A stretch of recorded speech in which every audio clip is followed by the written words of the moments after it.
বর্তমানে সারা পৃথিবীতে প্রায় ১৯৫ থেকে ২০০ খানা দেশ রয়েছে, কিন্তু আজ থেকে ৫,৫০০ বছর পূর্বে এই সমস্ত দেশগুলো ছিলই না।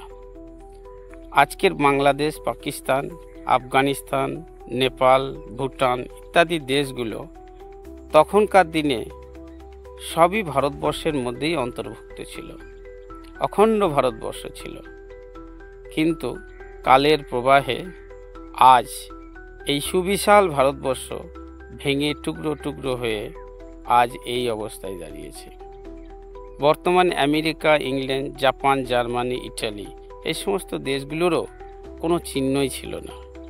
আজ থেকে ৫,৫০০ বছর পূর্বে গোটা পৃথিবীটাই একটা পতাকার আন্ডারেই ছিল এবং একজন রাজা আন্ডারেই গোটা পৃথিবী শাসিত হতো।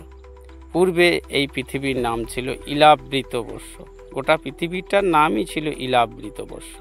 তারপর রাজা ভরতের নাম অনুসারে নাম হয়েছিল ভারতবর্ষ।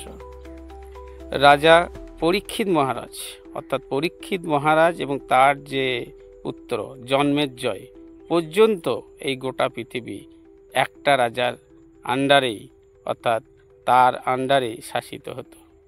কিন্তু তারপর কলির আগমনের ফলে আজ এই রকম পরিবর্তন হয়ে গোটা পৃথিবীটা ভেঙে টুকরো টুকরো হয়ে অসংখ্য দেশে পরিণত হয়েছে এবং আগামী দিনেও দেখা যাবে এই যে ভারতবর্ষ এটাও হয়তো থাকবে না, ভেঙে আরও টুকরো টুকরো হয়ে কোন অবস্থায় যে দাঁড়াবে সেটা ভবিষ্যতে একমাত্র বলতে পারবে।